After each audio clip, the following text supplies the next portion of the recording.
Okay. Yes. Yeah, we can start I'm a now. technical professional. You're now officially part of the podcast. Nice. Hello. Hi, everyone. So, welcome everyone to the podcast Just Gente. Today we have a special guest. So, it's the business analyst, master in management and economics, photographer, fan of the dogs and clubbing, direct from Ukraine, Margo Mihalova. That's right. Yeah, I don't pronounce it horrible.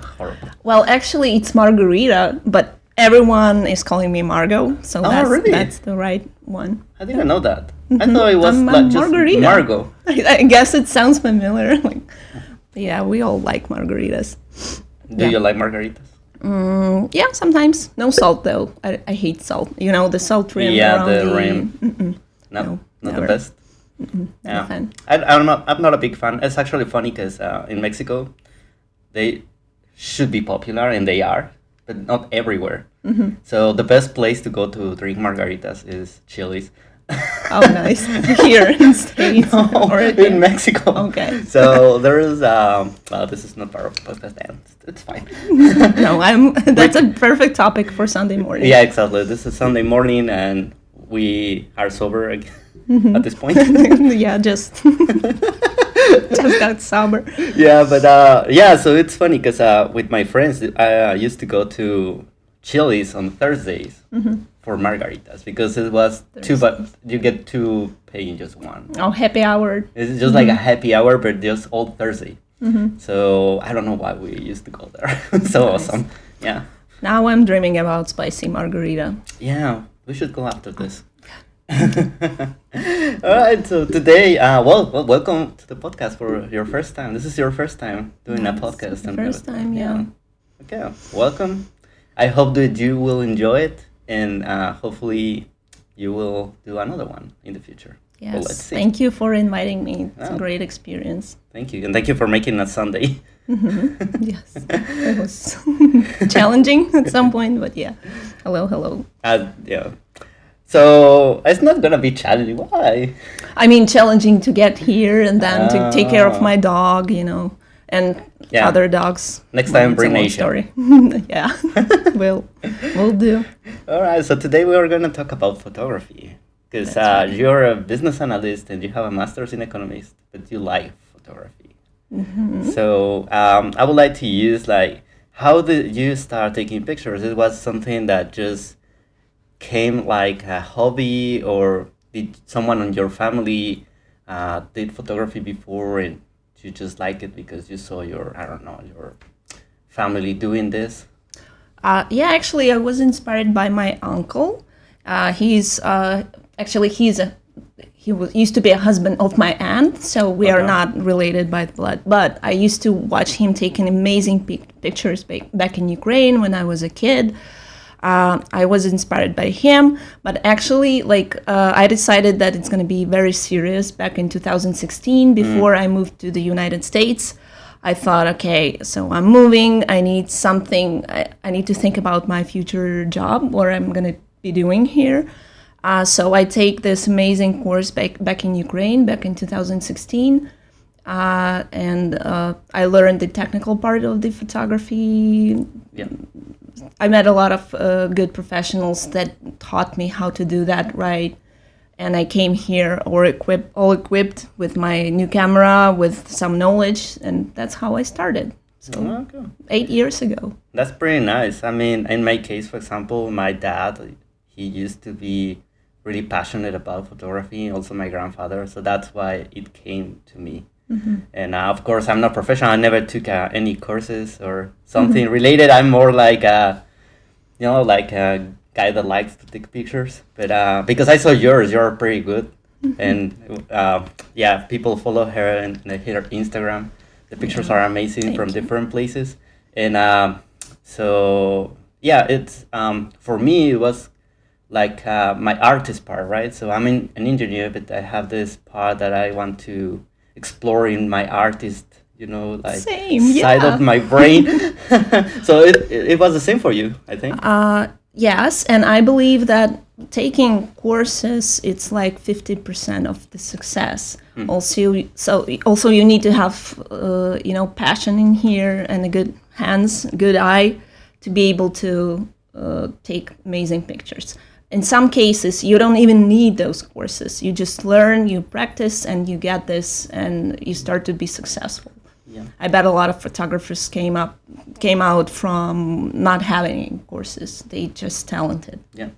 That is a very important part of this is exactly like practice, right? So if you take more pictures, you will find in what do you like to take in the picture and what's your style, right? Yeah, that's right. One important thing is that when I started, I didn't like my pictures, actually. What? Well, I had different camera. By the way, I brought all of my babies today. Yeah. I have a lot of I things brought to show mine you. just So I had a regular camera, not professional camera. And my first set of pictures were, I didn't really like it, Okay. actually. Yeah, so, but now I'm enjoying it. I like what I see as the result. So, yeah. When did you did these pictures? When you were like what age? So I moved here Okay. and I posted on Facebook. I posted like a little ad that I was looking for models for families, and I got 3 different families that ordered my service. So I took pictures of each family. Yeah, so that was my first set of practice. Okay. And then I started to post my ads. I started my Instagram. Yeah, so that's how I got more and more and more and more clients at the end. Okay. But I saw that you started pretty much taking picture of the cities. So I don't know if did you live in different places in Europe, I guess, because I saw many pictures from Barcelona. Or did you used to travel a lot to Barcelona? I traveled like crazy. I saw pictures from Ukraine too. So my guess is that did you start taking pictures from the cities cities that you liked?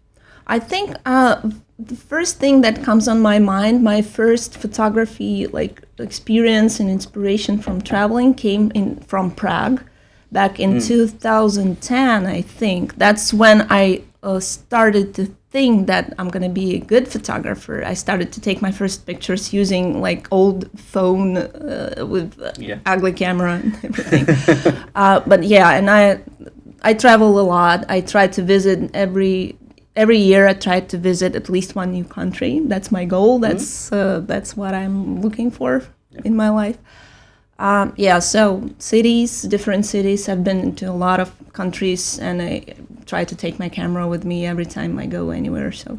Okay. So this will be the start before seeing all this like a business that we are talking about this later in the podcast. But so it was part of your travel. So you're pretty much combining your passion for traveling and the photography, of course, at the same time. Yeah. Okay. So I'm bringing good material. I'm showing people the world. A lot of people are not able to travel like I am. So here we go, sharing my experience and my view. Yeah. And that first moment that you started taking pictures, you said that you wanted to show people other places, right? Different places that you were visiting, but also I saw that you start exploring another pictures of the cities. So you start taking pictures of the animals of the cities, like more squirrels and I try to mix not only the landscapes but also like flowers, squirrels, people. Sometimes I'm pretty shy. I'm having troubles to ask like random people if they want to be photographed. But I'm mixing this styles or objects. Yeah, because I saw really pretty pictures from people in New York, for example. Those are really nice. Yeah. So just the crowd in black and white, and it's awesome. Yeah. So I don't know. It was interesting. It's interesting for me because I saw that you were trying not just to take the landscaping of the city or if you were in the country, but also what lives there, right? So, the soul of the country. Yeah, exactly, the soul of the country. So that's how did you start to do that? Because for me, And when I go to a city and I said like, oh, I'm gonna take pictures, right? Because it's different. Now people has phones, and I mean the access to the photography is easier because you pretty much have a camera every time, everywhere in your phone, right? But like taking like, oh, this is something that I want to put in a picture, but in a different way, not like the touristic way, right? So what I do is more like landscaping and trying to take pictures of the buildings and things that I'm not like taking pictures of people because I think that I'm pretty bad doing that. I mean, it's really hard to take pictures of people. Is really hard. I think it's the hardest. And animals probably not because they are just cool, chilling. Maybe sometimes you're just scared to get, okay, no, don't take a picture of me. You know, the reaction of people of taking exactly. pictures of them. Sometimes, and this happen all the time when someone tells you like, hey, I'm gonna take a picture of you, you change, right? Like, so I don't know, like reflecting the way that you did in those pictures from New York that I have at the top of my mind right now. It looks so natural, people. The people look so like we call it daily. candid photography. They don't know that I'm taking pictures of them, and that's the most realistic view on life in a big city. So how did you start taking those pictures, like trying to get interest to see these people being just in them in the daily day? I took my first time I took my professional camera with me. I was already here in the States, and my friends and I went to Washington, D.C., and they brought their dog with them. And so I was thinking, okay, I can do some really nice pictures of dog posing around the city, in all the spots, like the big spots. So that was my first idea of bringing my professional camera with me and start taking pictures of this dog and people around, pictures of my friends and little details around the city. So I was inspired by this at some point. Many years ago. So, and this started when you came here? Yeah. Okay. Technically, yeah. Okay. That's pretty cool. As I said, I cannot do that. I tried. I used to have a friend in Mexico. She likes photography too, and we used to go to take pictures of she took me pictures. I took her pictures, and I found it really hard too because I used to just taking pictures of this building. This plant, but taking pictures of people for me is harder. And just practice. My recommendation: be brave, practice. Ask people if you want them to look at the camera. You ask them, but there is a little hint. If you want to take a picture of someone, but you're shy to ask and everything, you also may use long lens camera, like telescope camera, not camera lens, I mean. And you don't have to be close to this person. You can just take a picture from very long distance, and that can work as well for starters, Yep. But best case scenario, of course, you want to be honest that you're taking pictures of someone, right? So you better ask. Eventually, you better ask. And talking about the people and taking the soul of the city and your travels and trying to reflect all this, and this case in your photographies. How did you start to finding that artist voice? Because I saw that you have a style in your picture. It's not just like the picture, but the picture, like taking just, this plant and post it. Because everything has a style in your. So how did you start to find this voice, and how did you define your style in the pictures? Well, I would start from the fact that post-production has a lot of with this, right? So the way I work on my pictures after they are taken, I try to apply, the same type of filters or post-production hints and tricks, so they look they look like natural. Altogether, they look like the same idea. And well, about the style itself, I'm a fan of symmetry, if you know what I mean. Yep. I like even angles. I like the windows, like the windows on the building, right? If I'm taking the picture, I want it to be even. I want it to be logical. So I take it. I use it for every picture that I take. I'm looking for logic. I'm looking for sparkle. I'm looking for focus. A lot of things. And at the end, the perfect post-production activities also help to bring it to the same family of pictures at the end. Yeah. So, okay, yeah, I want to talk about the tools that you used, and if you have certain routines, I guess that you use Photoshop. Lightroom. I use Lightroom. Okay, that's different. Yeah. Okay. How's Lightroom? I don't know about... It's same Adobe product, and I think if you, I purchased this a long time ago, so I'm not sure if it still works the same. But if you purchase Lightroom and you pay for this service by month or per year, you also get Photoshop and you also get another Adobe products. Okay. So it's like a bundle. But I chose to use Lightroom because it's easier. I don't really like to work on details, I don't do, if I take pictures of people, I don't work on skin. I don't like that. I like the natural situation. Yep. And Lightroom is more about filters. And then more about like the updating, like changing lighting conditions, changing contrast, and all of these things. Photoshop is a totally different thing. Because, for example, in not all of them, but in some of your pictures, do you use a lot of saturation in the color, for example, a lot of brightness in the light? I can do that, yeah. I normally do that. If I took picture and it was super dark, for example, I do use some tricks to increase the brightness or increase some, details to reduce the noise of the picture, because if it's dark, camera might be not very strong for this type of lighting.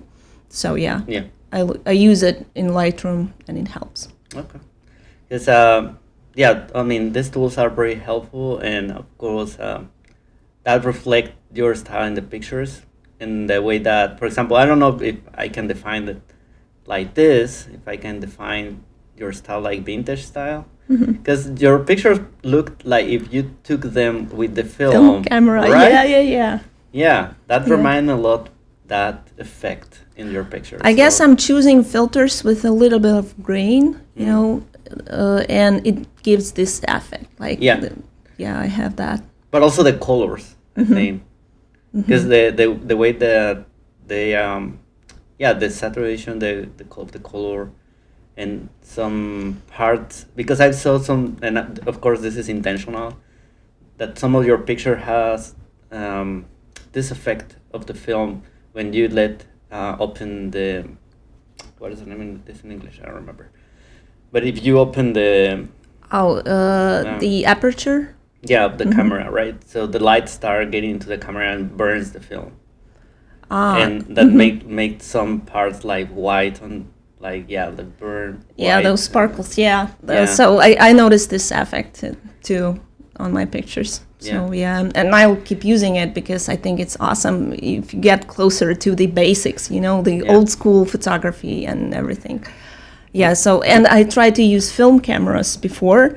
I'm a fan, so I'm happy that my pictures Did you start with the film camera, so it was something that came after you started taking? It came after, I tried, one of my clients actually, he found his old film camera when he was a teenager. He used to use it, and he gave me this camera, so I practiced, and I took a couple good pictures on the film camera as well. Okay. That's funny. I don't know, in Mexico, it's not common anymore, but still you can find films and where to, get the pictures if you don't want it to do it by yourself, because also all the chemicals are hard to find. Oh yeah. Here, where you find films here? Film, it's not the hardest part. It's easy to buy it online and On everything. Amazon and But yeah. development, like if you need to give it and to be developed, it's hard and it's expensive. So sometimes I'd rather stick to digital camera, you Yeah. know, Of and course. do that. Especially here, I think that for the chemicals, there's more restrictions. I never try it, but I know that some of them are not like. Maybe that's why it's so not easy here No. to develop any film camera, film photos. Yep. Yeah. Yeah. I mean, I should learn. My dad used to know how to do that. My dad too. I never remember learned. that. He used to do that in the bathroom, you know. All right. Yeah, Developing that. my dad used to have a basement, so yeah, he had the dark room there for that. I mean, Nice. not when I born, but he was younger with my siblings. Mm-hmm. He in the old house he used to do that. Then when I born and because my family has, I told you right that my dad got widowed and then he got married with my mom. Yeah. So when that happened, all the development of photographies were just in the store. Oh, he was busy. It was different. Never home. Never at home again. Yeah. So well. So also I have like in my notes in my research. Surprise me. All right. I always do notes, but it's just like small guide sometimes for the things that I found interest in my research. So in the travels that you made, right? So we talked that you start taking pictures of the soldiers. So with the time you start traveling more around the world, and what was your best experience taking pictures? Oh, I like this question. So once back in 2018, I went to Shanghai, China, and I started to practice night photography. The one where I need to use longer exposure so the pictures come up like enough bright for the nighttime. And yeah, that was a really great experience when I was on the left bank of Shanghai, and I was taking pictures of the right bank of Shanghai, and it's a huge metropolitan, like a huge city with beautiful buildings with a lot of colors. I think I have those pictures on my website. Okay.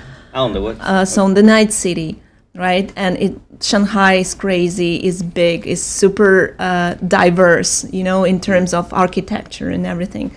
So I guess I had my best experience and most interesting experience back there in China. In China. And I went to different other places at that time. So it's not only Shanghai, it's Yellow Mountains, villages, people, kids, like different clothes, cats, homeless cats, food, of course, yeah. I saw a lot of pictures of cats, for example, in Turkey. And well, Turkey is, I don't know, I guess the next president of Turkey will be a cat because it's like... It's crazy, right? There was like a lot of cats in the streets. A lot of cats, homeless cats. And I don't want to say that they are unhappy there. You know, they are very well fed and yeah, so I took People take pictures care of those. them. Yeah. Yeah. they So are- Shanghai. Yeah, Shanghai, Oh, Shanghai. my love. That's really nice. So, and on the same trip, did you go to Bangkok or was different? Oh, it was different. I went to Bangkok back in 2014. I didn't have my camera, I think. Or, you know, I think I had GoPro camera with me at that time. But I was busy. We traveled a lot, so it was not only Bangkok. We went from Bangkok, we went to Cambodia. From Cambodia, we went to Vietnam. From Vietnam, I went back to Bangkok. So it was crazy trip. I didn't take a lot of pictures, but yeah. But I do have some left from this trip. It was nice. Okay. Talking about this. Just start taking pictures of food. Of food? Okay, yeah, my favorite topic. It's yours? You know that. I'm more into food photography right now. Yeah, why? Why you start? Food, Well, I like my favorite pictures that I take are the What's that? pictures of food because it has so many colors. You are totally in charge of the process, right? You don't have any influence on people sometimes, but you can do a lot with the food, and no one will complain, you know.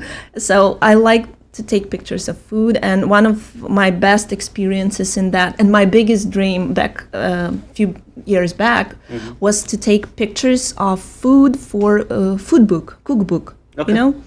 And my dream just became true recently. Oh, really? So I Nice. took a lot of amazing pictures for a cookbook for a professional chef from Cyprus. Okay.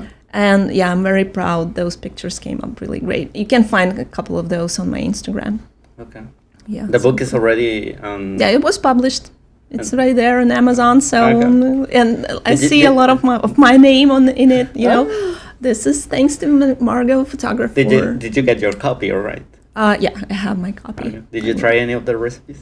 Well, I was able to try everything. So one of the the amazing experience and amazing thing that I can get from food photography, I always get food Okay.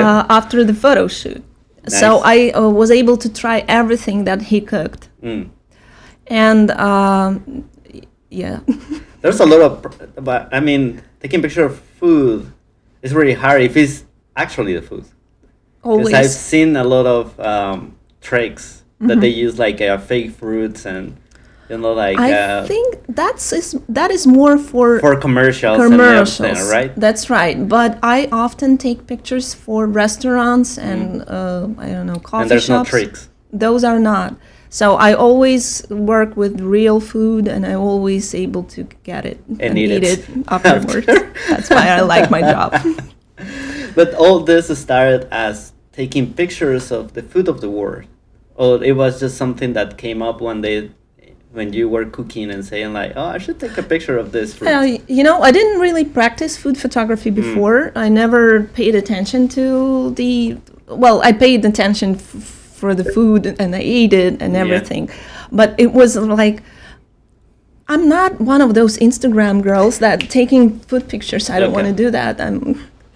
But then when I realized that I like to work with the food, and when I started to get orders, I started to get clients, and it was related to food photography for the restaurants, menus, and everything.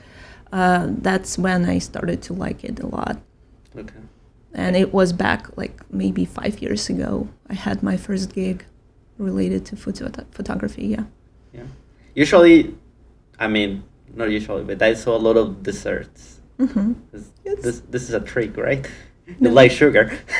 Oh, that's why you're rather taking pictures of desserts. I'm spoiling my audience. Yeah, and I ate it all. No, I know. I found a lot of fruits too. Fruits, desserts. Chocolate. Yeah, I did that a lot. Yeah, I was bored. I was staying at home, and I started to buy just ready-to-go desserts from different stores, from Wegmans. Wegmans has a lot of fancy stuff. Yeah. And I started to buy it and practice and take pictures of this food and work with light. Yeah. You know. Because this is a different world. So in photography exists different sections that are completely different. The portraits are one field. Landscapes is a different one. Carlos newborn photography, working with babies. That's one of yeah, them. exactly. That's another one that I want to talk about because so let's finish it with the food first. But because I'm hungry. Okay. Yeah, me too. Well, let's eat after the have the food? podcast. Okay. I don't have to. We can get food from the mall. Will Now, do. we can go. Okay, we'll figure it out.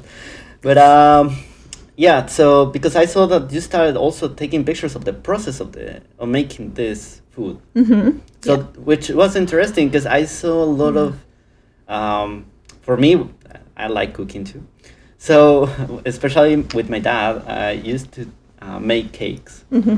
So when I make cakes and when I start mixing the ingredients, I like the color how they mixed, and I found something pretty something similar in one of your pictures that you took like different ones until you get the final product. Yeah, And ingredients first, right? Then the yeah, process, and then the result. Oh yeah. I had a friend. She used to live in Conshohocken, and she was very passionate about cooking and everything. And she asked if I want to take pictures of her cooking stuff. You know. Okay. So I did, and we actually had a couple of photo shoots related to this topic. So she cooked, and ingredients went first, then the process of cooking. One of my favorite things here, I like to take pictures of hands, hands doing things, like the motion, Okay. ingredients, how they work. Like, it's so much warmth in this, and yeah. And then, of course, she cooked it, and then we, of course, ate it. So here we go. Perfect match. Yeah, I'm very thankful to her for this experience. Yeah. Doing what you like and then eating. Both. Yeah, Same exactly. level. Oh, really? Well, I gained 20 pounds when I came here in the US because I started to practice food photography. Yep. Yeah. But it's a delicious way to do your hobby. Yeah, I think. it's very Do you like cooking? pleasant. No. I like to cook easy things. Okay. I don't like spend a lot of time in the kitchen and then clean up, and not for me. Not but- for you. Okay, so this perfectly works for you. Someone else cooks for you. Take the Yeah. pictures. Yeah, that's what I and you like. can eat after that. Yeah, I'm waiting for my mom to come here because she will cook for me. yeah. Ooh, and then I will you take can take pictures. pictures. Yeah. Yeah. Mm-hmm. So now you can photography the Ukrainian cuisine in your place. Yeah, I made the couple of special orders for her already, so I'm waiting impatiently when she comes here. Oh, that will be nice. Save me some. Yeah, I will share. Perfect. I have something on my mind on that. Yeah. That will be awesome. Also, like now coming back to the babies. Babies. No. It's something that I have here in my notes because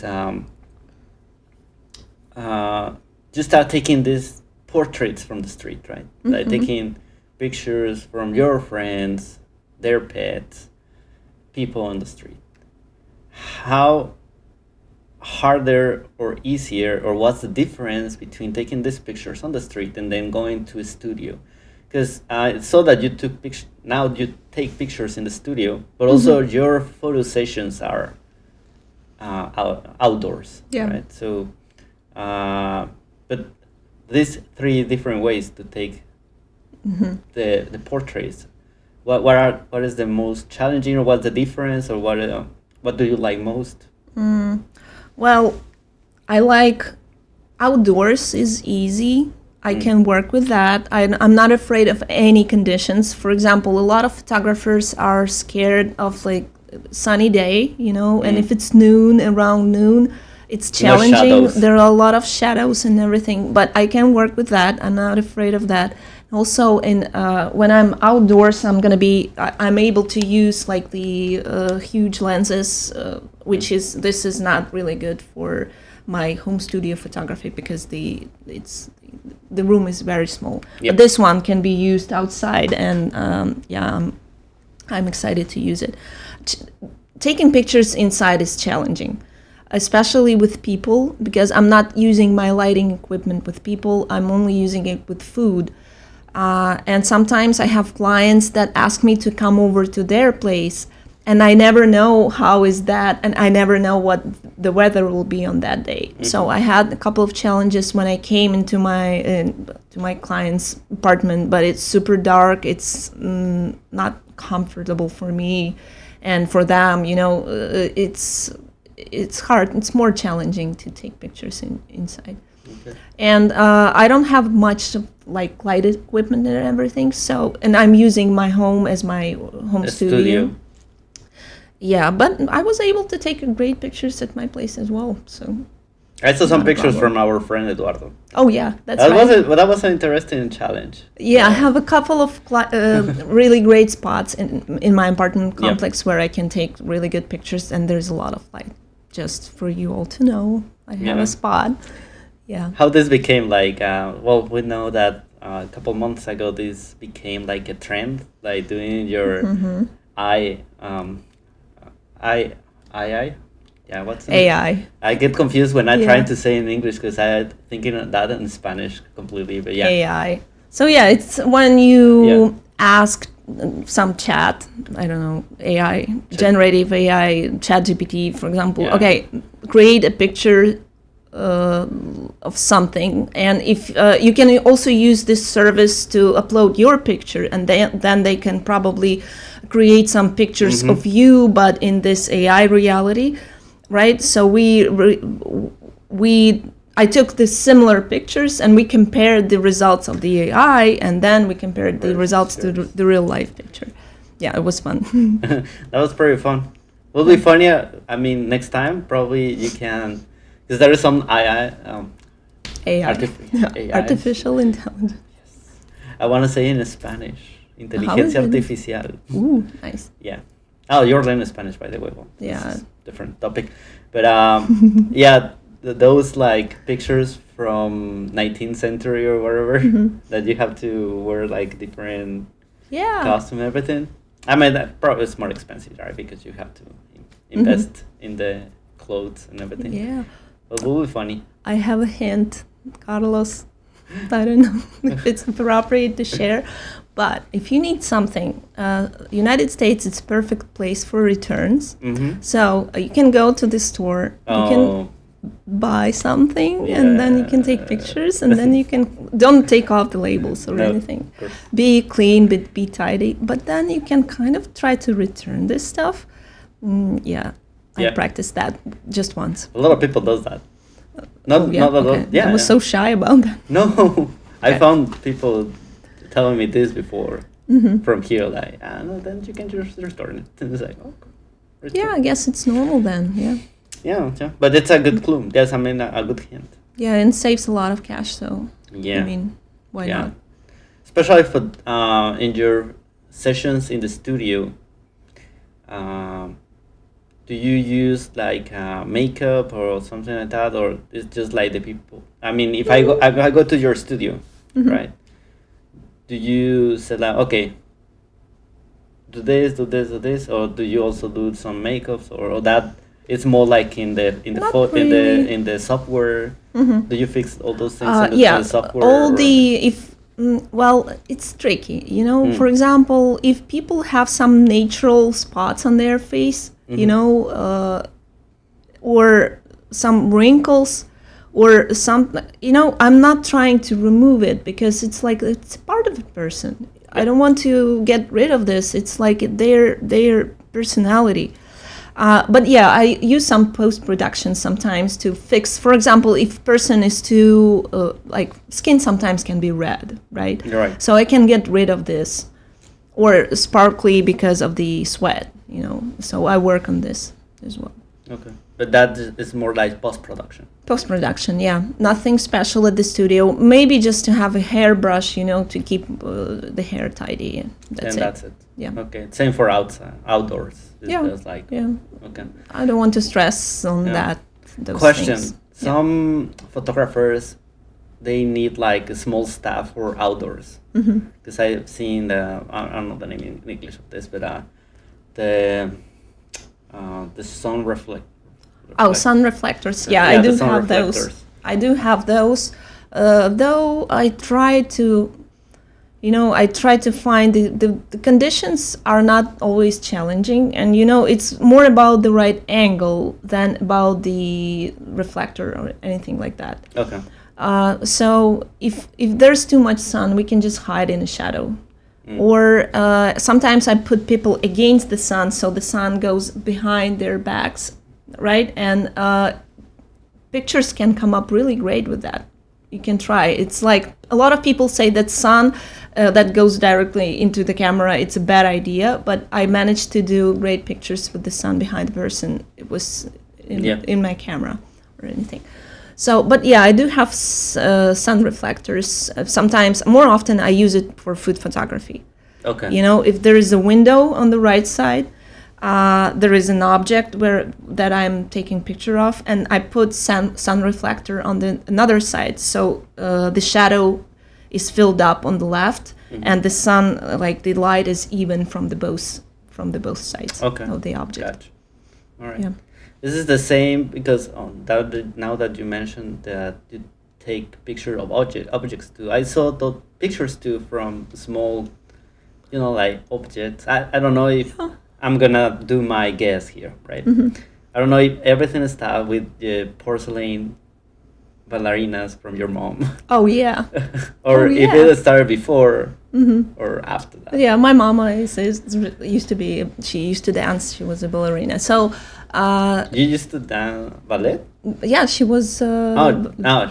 She was. Yeah, she tried me to convert to ballet when I was 6. But it's a huge discipline, and I'm not disciplined at all. So I said, Mama, no, I'm not going that path. Yeah, so she collects ballerinas, and I used to take pictures of her collection.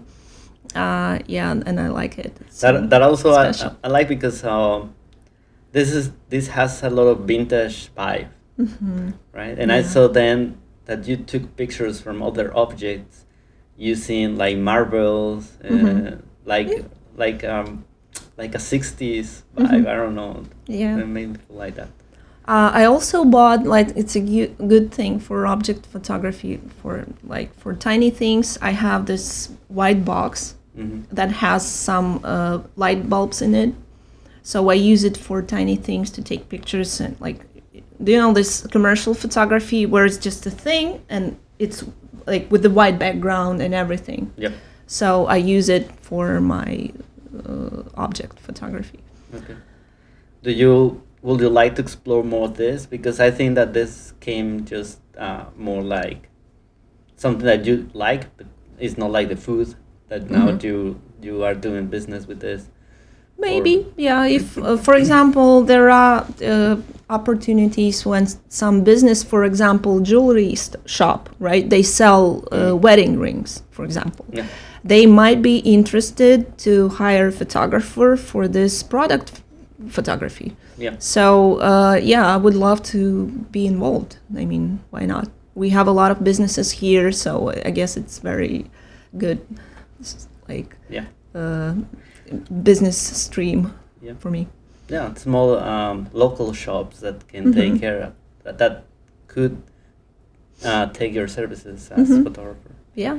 So when did you change this hobby into business? Because now it's different. I mean, you like to take pictures, right? Yeah. And it was something that you did and do in your trips, and that you want to reflect something in like the food or the places, the faces, the animals of all these places. But then you said like, oh, I'm gonna do business of this. Yeah, I started my business with this. When everything turned into business? I think it was, again, when I came here. I guess it's 2016, 2017 when I started it as a business. So, and I have a couple of, not a lot, but several clients per year, and I'm doing this for money, of course.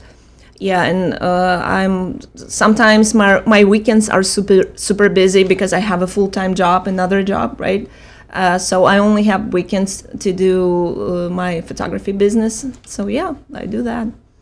Yeah, but I don't know. Just one day you said like, oh, why I'm not full-time getting paid of this? Oh yeah, then that's.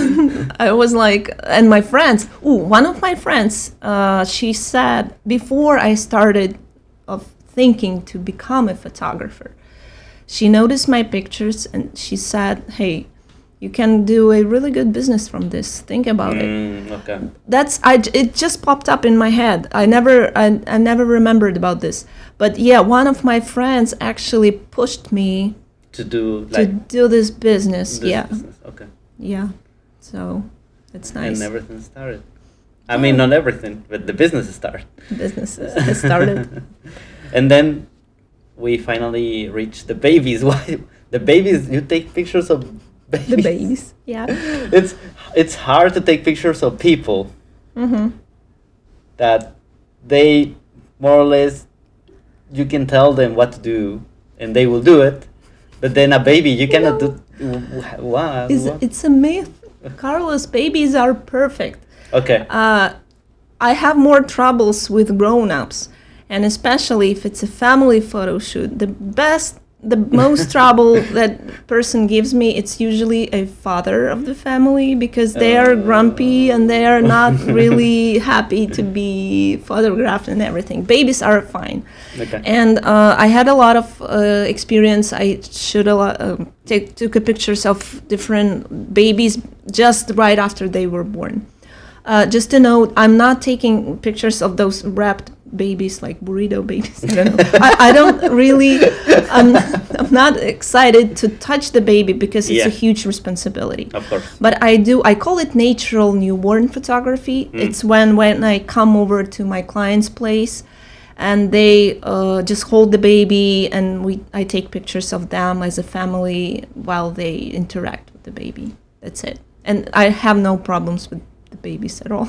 Okay. Because I saw that you also not babies but child that also kids. Kids. Those guys, they can be tough, especially if there are more than one. But so pictures from kids probably between the year and 3. Like toddlers. Yeah. They are challenging. That's right, but it's important. One hint is when you come over and when you meet the client for the first time, give it 5 minutes to get them know you better. Not take your camera and start to shoot right away.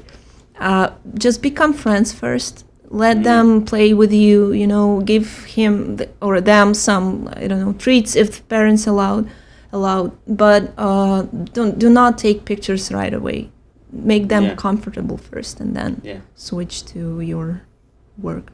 They can start show how they are, and then you can start. They relax. They start to be more. One of the during one of the photo shoots, there were 2 toddler boys, and I just started to crawling with them under the table, and I took my camera with me. So they were running around, crawling around, and I was just playing with them, and I was taking pictures while they were playing. So that was really nice. A lot of candid shots, and parents were super happy. Oh, that's cool. The result, yeah. I don't know if you want to talk about your equipment. What do you use for taking pictures? Yeah.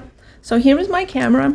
It's a full frame camera. That means it has a bigger sensor. It's more expensive. It gets more light. It gets more details. Yeah. And I use it for all of my photography gigs. I have this little 15 millimeter lens here. It's good. It's not perfect for travel, but I have to take this lens and this camera with me because it's I don't want to bring heavy stuff. Right, big lenses are not my option. That's a heavy duty lens. Yeah, and it's expensive, and I don't want to break it. I can't put it to the luggage, and where there is a big risk it can be breaking. So I use this lens for food photography, and I take this lens for when I travel, even though it's not optimal. And for portraits, it's really good. So it has aperture 2.8, which is good, and it's one of the best options to get the most bright pictures when it's super dark. You use this lens, and you get better results with it. Other than, for example, like if the aperture is 4, then you won't get those perfect pictures that you would want to get with the aperture 2.8. Also, I have a bigger lens, which is good for, you can go hiking, and if you see a beautiful bird and you're far from it, you can just use this lens to take pictures of the objects that you don't want to be close to those objects, and you are not able to be close to those objects. So it's a perfect one. And this one is great. It's let me say, it's a 24-70 millimeters lens that I use for events.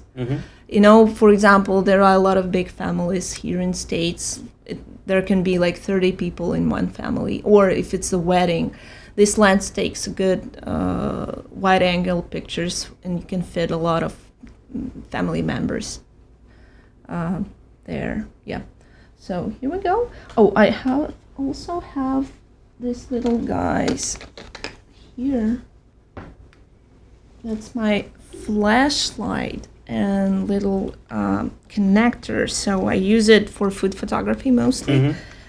This is a receiver that is connected to my flashlight. So every time I want to use it with my diffuser, right, I put this flashlight to my diffuser, and I use this connector to, for them to communicate. And this helps me to take pictures of food and not to be dependent on lighting conditions, because I use this diffuser, which resemble, like, this diffuser is the same thing as you have a huge window. Yep. Right? So this is very helpful during my food weeks. Yep. Everything. Do you use the regular white one, right? Yeah. Regular white one, but very, very big. It's like the I saw it. Yeah. I saw it in the Eduardo's photo station. Yeah. That's my little helper. Little helper. Yeah, so is it still true that the sensor is the main part of the camera? So the lens cannot be that good, but if the sensor is good, you will get good results anyways. I do not agree with this. I heard, and I practiced photography for a long time. Lens is most important. For me, it's most important thing. But this aperture, these aperture numbers that I already named, you can get amazing lens. You can get amazing expensive lens with a good aperture, and you can have a regular camera like this, or I think my camera is pretty regular. So lens can do a lot of good work. Okay. For the camera. So I'm more about the lens fan than the sensor. Yeah. At the end, I think that you can fix a lot of things that come from the sensor in the post-production. Post-production, yeah. Right. That's right. The only thing, the sensor, as I mentioned, this is a full frame camera, so it's bigger. The sensor is bigger than in regular cameras, in those, cheap regular cameras that you can buy for $300. Yep. This one is bigger. It gives you the wider image and everything. So it's important to pay attention to the size of the sensor, because you are not able to, to make the picture bigger in post-production.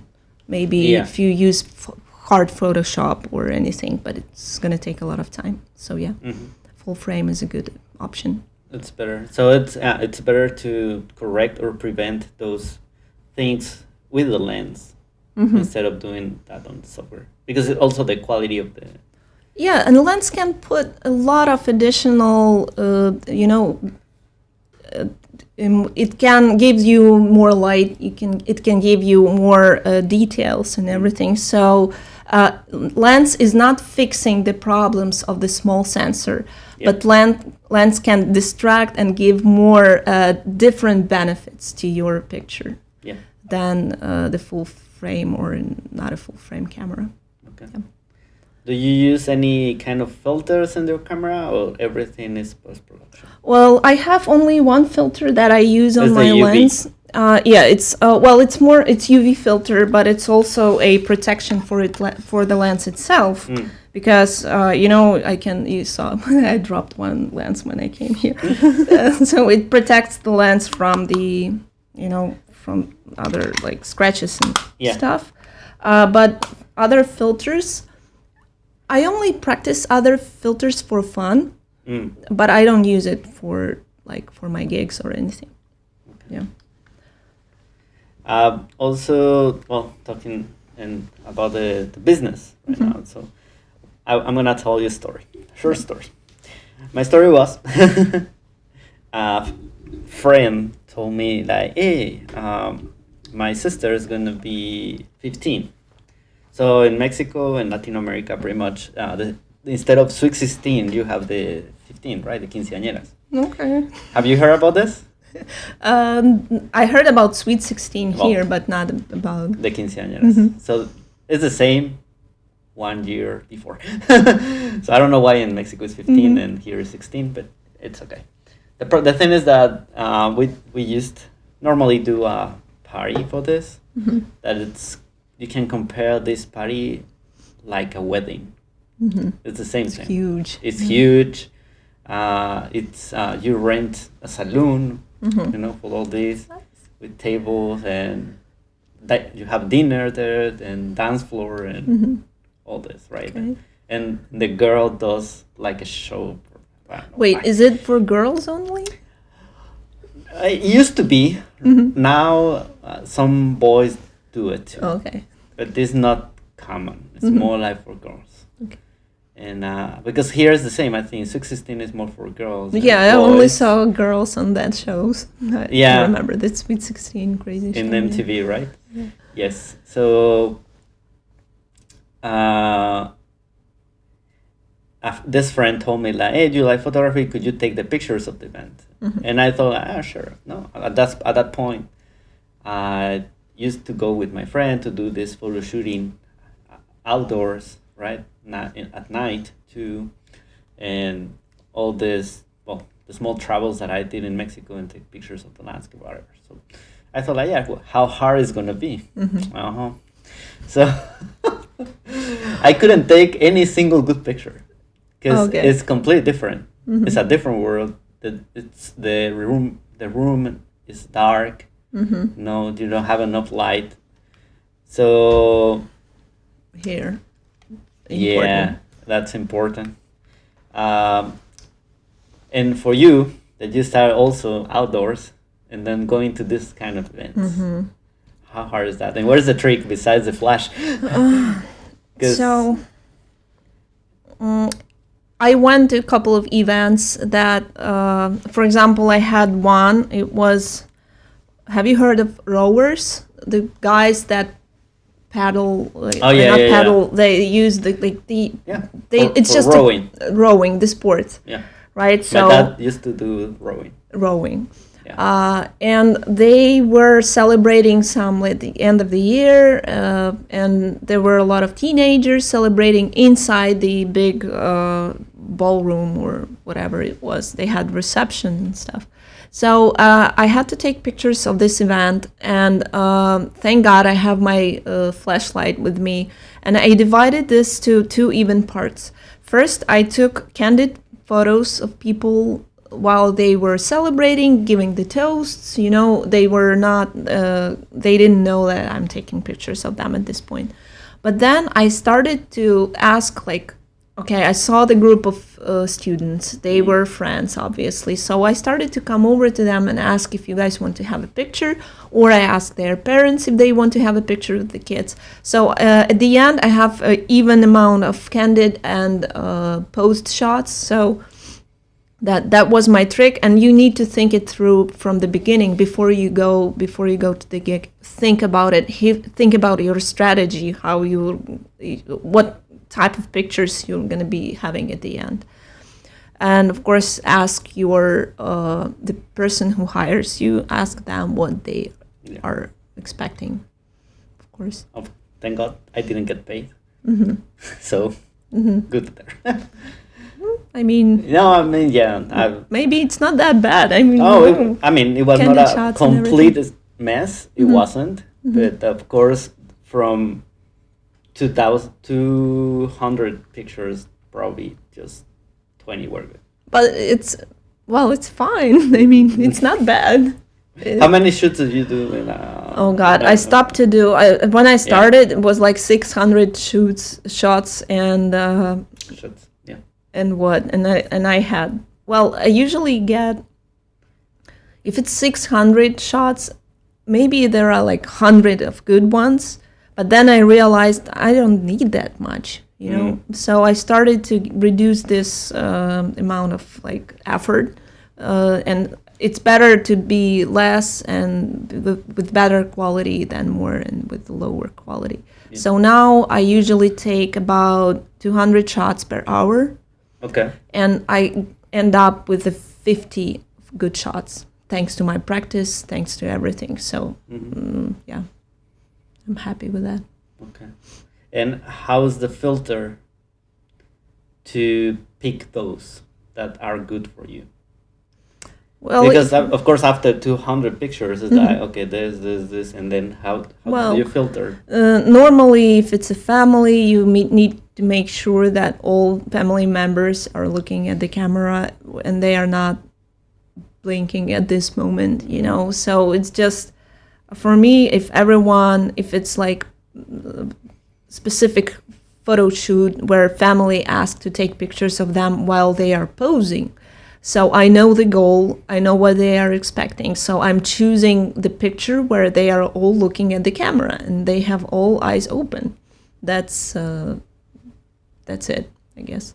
Or if it's the family photo shoot where with mom and the baby, it's more about it's hard to explain. You just feel it. You look at the picture and you can see the power of this picture at this moment. Okay. And by the way, one little hint. Sometimes if you take pictures and you don't think it's good, but you still like it, you think about that there's something in it, but it's not enough. Try to apply black and white filter to this picture. Sometimes black and white brings a lot of more, like, it brings life to the picture, different angle. I don't know how to explain that, but black and white gives this additional bonus to the picture sometimes. So. Yeah, compared to like color version of this picture. Yeah. Okay. Did you? Just start closing the podcast. No, we couldn't stop for the whole hour. I guess we can keep going. But no. We need I'm hungry. We need to eat. That's what I will say. We need to eat. Yeah. How hard? And I think that you talked this a little bit before. But how hard is or challenging, reflecting what you want in the picture and what the client wants in the picture? Because sometimes this is an art, right? Mm-hmm. You're an artist, you're a photographer, and whatever you are taking picture, this is part of your art. Yeah. Right?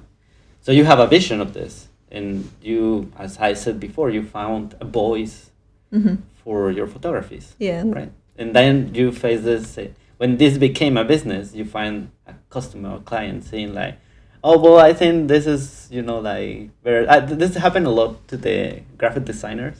Mm-hmm. So my nephew is a designer, and he said the customers always say put more design on it. It's it's already designed. It's how I put more design on this, So how this works in photography. I never had any troubles with that. All right. First of all, okay. I do have my artistic view and everything, but my clients and what they want is the most important thing. So if they ask me specifically for something, I can use my art with my travel photography or with my food gigs or with a different client. But if I have some specific request from the client, I do respect that. And I try to implement, to make it reality, whatever they ask. But, you are not restricted to do this or that or this. Do everything. There is a photo shoot, 1 hour photo shoot. Take pictures of the client, what they want, but also play around, play with the kids, do candid shots, ask them to change poses every 3 seconds, do the pictures from different angles, do everything. And I end up with a good amount of pictures at the result. And my clients are always happy because they have a choice, they have what they wanted and they have what I have to offer. And we ended up, everyone is always happy with the results. Okay. Yeah. So that's a really important part, right? How to negotiate what they want versus what you Yeah, do. I All always right. ask. I have my email templates. If Yeah. I get an email from potential client, I always use like I ask, what are you looking for? Do you need some inspiration? Do you need some help? Yeah. And things like that. That's very cool. So, what would you recommend for people that would like to start taking pictures, like in different ways? That we said that now everyone has a camera in the cell phone, right? So, Yeah. but it's not the same for me, at Oh, least. no. Taking just pictures of yeah. I'm not a fan of phone photography at all. I don't practice that. I mean, for my Instagram, sometimes for my personal Instagrams, I do like stupid pictures of everything, but they are not aesthetic. They don't mean anything for me. But for someone that would like to start like taking like special pictures, like like finding this art. Do you mean in terms of equipment or in terms of Both. Inspiration and stuff? What do you recommend? Like starting taking pictures of what and what to use? Because also this is important in photography. Sometimes it's kind of overwhelming, the prices of the cameras, right? Yeah. So. Well, let's start from the equipment point of view. Okay. So, full frame camera, you can find an expensive one. Right, so it's not that hard to get the cheapest one from the most expensive range. It's not a problem. You can always get a used camera, there are a lot of services that use it, and you can always get a film camera from thrift shops. Right, there's like a lot of options. Sometimes I met a couple of film cameras in Goodwill or whenever. And so start with that. The lens, that is attached to my camera, it costs up to $100, I believe. So it's not that expensive. You can do that. You can get a not very expensive camera. You can get not very expensive lens, and it's not going to cost you more than $500, I guess, if you use the used camera for your photography. And as for the inspiration, just walk outside. You live here, you have like beautiful territory. Just walk outside. It's spring. Take pictures of blooming flowers. Take pictures of little birds. Take pictures of little dogs with like playing around here. Yeah. Right? People are totally fine if you ask to take a picture of a dog, for their dog, not them, but their dog. Get inspiration from there first, and then practice with your friends. Ask your friends if they want to get a photo shooting, just free photo shoot. And I had a lot of practice with my friends, and I'm still having it. So friends are very helpful in this point. Okay. Yeah, hopefully. Yeah, I answered that. Now your family that is visiting, you can take pictures of them. Yeah, I like to do that. On the woods around. In the woods, yeah. Yeah, I'm waiting. We are going to be traveling with them. You told me that, yeah. Yeah, so it's going to be a lot of great opportunities to take pictures of them. Pictures. Yeah, nice. I will be following those pictures on your Instagram. Yeah, but I need to be more active on Instagram and on my website. So after this podcast, I will upload my recent pictures to my website, because it's been a while. Those pictures are from 2018, 19, or whatever. Yeah. Oh, I thought. So I need to do a lot of recent. refreshing. Yeah, work. Yeah. All right. Nice. Cool. Well, could you give your social media, or where we can find you, where the people can hire you? So my Instagram. All of them. My Instagram is photography Margo. Yeah. Then I actually had I have one more Instagram which is dedicated to food photography. It's Food Monstro, but I was active on it like years ago. I also have an active website. It's margophotographer.com. What else? And I have a Facebook page, which is Margo Photographer. I don't have that one. Yeah. Yeah, I will send it to you because I think it's the most active one. And I think Oh, really? if I thought it was your Instagram. and Instagram too, but yeah, Yeah. Facebook is powerful as well. And yeah, to wrap it up, it's important. Instagram, I guess most of my clients come from Instagram, so Instagram is super powerful in this at this point. Okay. Yeah, But also you have your website too. website. That yeah. is www. www.margophotographer.com. There we go. And there is one more dot after www. But you got it. Okay.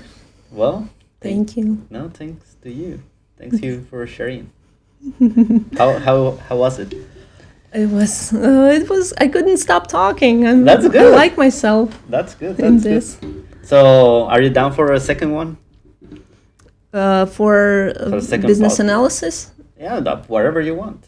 Yeah, but we will discuss. Now- it. But now- I want to do that. Yeah. Now we are gonna meet economic Margo. Well, The no. economist. Well, Oh no, it has business analysis. Yeah, It's different. different. But you will figure it out in the next podcast, not in this Yeah. one. So thank you, people. Thank you for following us.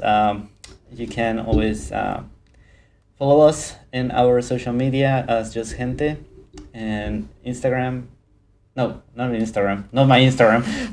My But, Instagram. Yeah, in YouTube and Spotify. And thank you for being here. And I will see you in the next episode. Thank you. so Bye, much. guys. Thank you. Bye. Thank you. Thank you. Now press stop. Okay. This one? Yeah.